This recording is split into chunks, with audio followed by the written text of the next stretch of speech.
Hello again, flying friends. I'm back from another successful day flying down at Moorabbin Airport. Now, you remember last year when I did that trip to Longreach?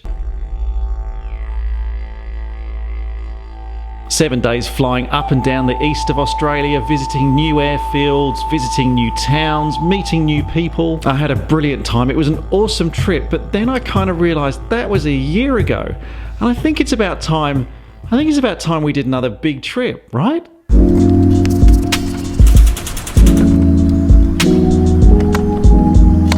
So yes, it's time for another big trip, this time in the Cirrus SR22, this time as well, way longer than 7 days. Well, it's 14 days, twice as long as the last. I'm so excited to announce this trip to you, because I love aviation, I love travel, and I love making YouTube videos, and just sometimes these events come along that allow me to combine all three of those things together.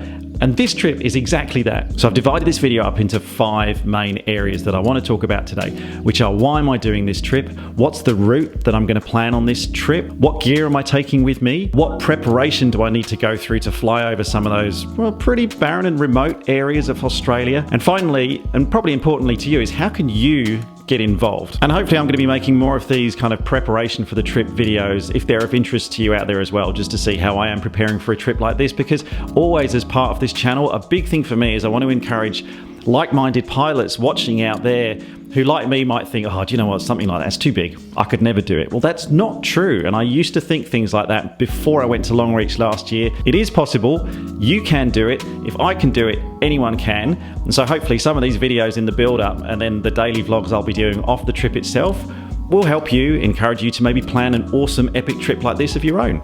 Alright, so first up, why? Well, the why of this trip is actually quite straightforward, and I did touch on it. I want to see more of Australia, and I want to use the fact that I've got this private pilot's license to actually fly somewhere, to go places and to travel with it. I want to use this trip to learn more about rural aviation in Australia. I want to see the great work that organisations like the Royal Flying Doctor Service do out of tiny little remote strips, which to us who live in the city appear just to be in the middle of nowhere. I want the opportunity to meet some of you, my friends, my viewers out there who actually watch these videos. It doesn't matter if you're a pilot or not, you just love your travel or you just enjoy watching the videos. If you're at one of the places that I'm traveling round to, yeah, come and watch KJ and land, come and say hi to me, and I can put you in the videos. It'd just be great to meet you all along the way as I travel around Australia. All right, secondly, the route. So where am I actually going to be stopping along the way? Now, I was going to do one of those overhead shots with a map and draw it out like I did with Longreach last year, but I just remembered something that I have here, which I haven't used for a while. Excuse me 1 second.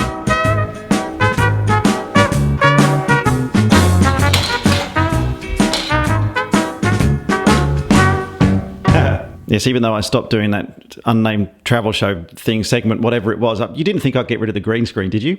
So which way am I going across Australia? Well, that's better. Obviously starting in Moorabbin, down in the southeast near Melbourne here, and I'm going to take 3 days to make my way across from the southeast of Australia across to the southwest via a couple of stops. It's probably going to be Ceduna and Esperance. That may change based on weather and conditions and how I'm feeling, but the objective is to get across via the southwest coast, which apparently is supposed to be amazing, that Albany and Esperance and those areas, and ending up in Jandakot, where I'm going to park the aircraft up, and then I'm just going to hang in Perth for a couple of days, hopefully doing all the brilliant things I love doing in Western Australia, like Kings Park in Perth, getting on the Swan River, maybe a scenic flight over Perth. Definitely want to get to Rottnest Island and hire a bike. Then I'll be leaving Perth and heading directly north up the western side of Australia, all the way to Karratha, which will be my first stop, just staying overnight there for 1 night before heading up to Broome, staying 1 night there as well, and then ending up in a place called Kununurra,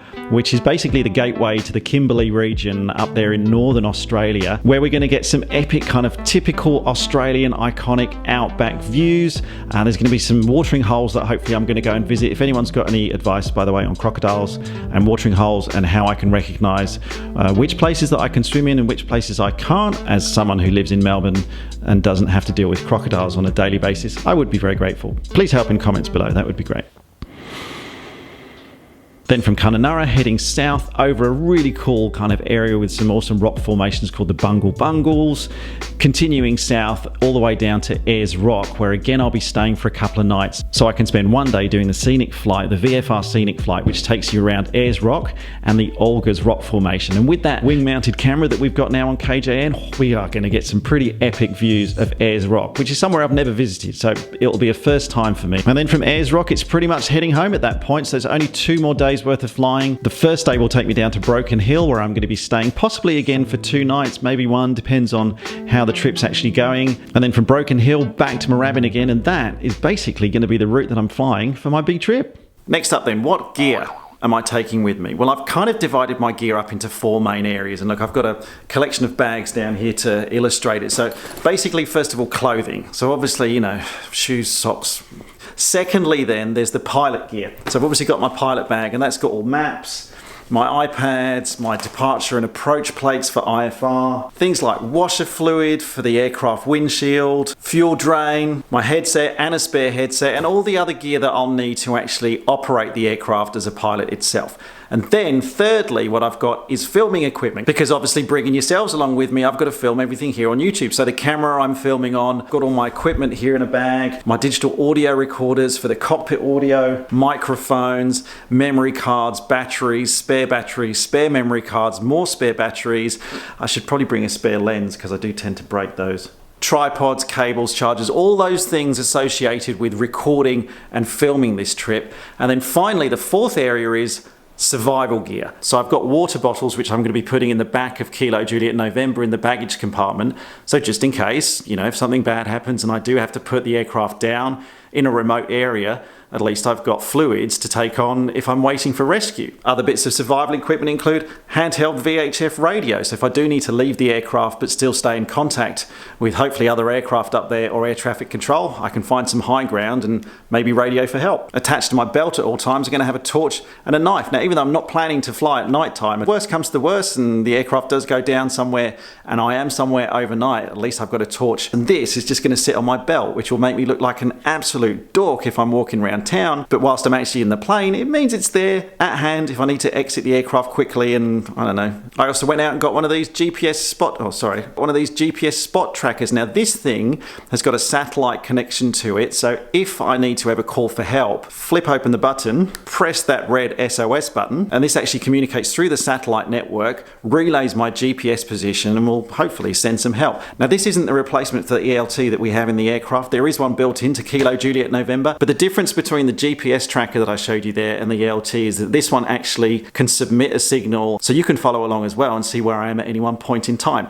I don't feel like I'm explaining that very. In fact, I think I might do a separate video just on the differences between these kind of off-the-shelf GPS trackers and the ELTs, the registered licensed ELTs that you can buy as well for your aircraft, and belt clip as well, so you know, the dork thing. And look, there's other equipment too. There's other survival equipment I haven't got into here, but that's basically the gear. Next up, let's quickly talk about preparation. So how am I actually planning each of these legs of the flights? Well, I'm using Avplan EFB, the flight planning software on my iPad. So let me share the screen with you here so you can see what I'm looking at. So for example, if we take the first leg, which is Moorabbin to Ceduna, that's the first leg out. I'm flying at IFR, as you can see.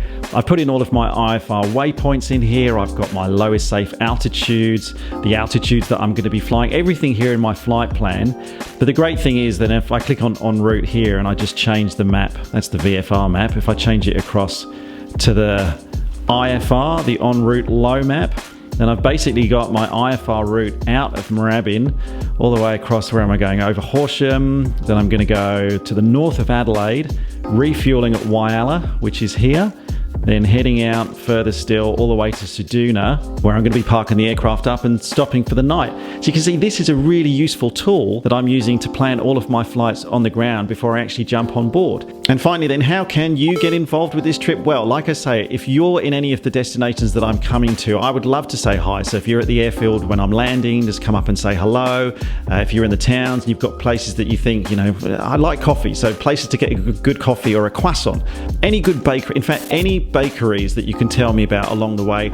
I love baked goods and I would like to try some regional bakeries. So look, just let me know places that you think I can visit. You can tweet me at Steph747. That's probably the best way. But also, of course, that route that I showed you earlier is subject to change. So the best way for you to follow what I'm doing and follow the trip in real time is I will be tweeting out details about a GPS spot tracker that I'm taking with me, which I showed you in the gear section earlier. From that, you can see where I'll be at any point in time. And then if you want to come and say hello along the way, look, it would be great to say hi and see some friendly faces as I'm trucking my way around the country. And that's the trip so far. So I've got a couple of weeks before I depart. Departure date of August the 27th at the moment, weather permitting, obviously. But like I say, jump onto Twitter and I'll keep you updated with what's happening in real time there. Thank you for watching. Oh, before I go, actually, I don't have a name for the trip. I mean, I was going to call it, Steph's Outback Adventure, but, if you've got any thoughts on the name, and I know it's dangerous to ask the internet to name something, please don't call it Trippy McTripface. Love to hear it in the comments below. Otherwise, thank you for watching. If you are watching and you're not a subscriber, do hit that subscribe button to make sure you're kept up to date with all the daily vlogs from the trip. Give us a like if you enjoyed that content. Otherwise, I'll stop talking now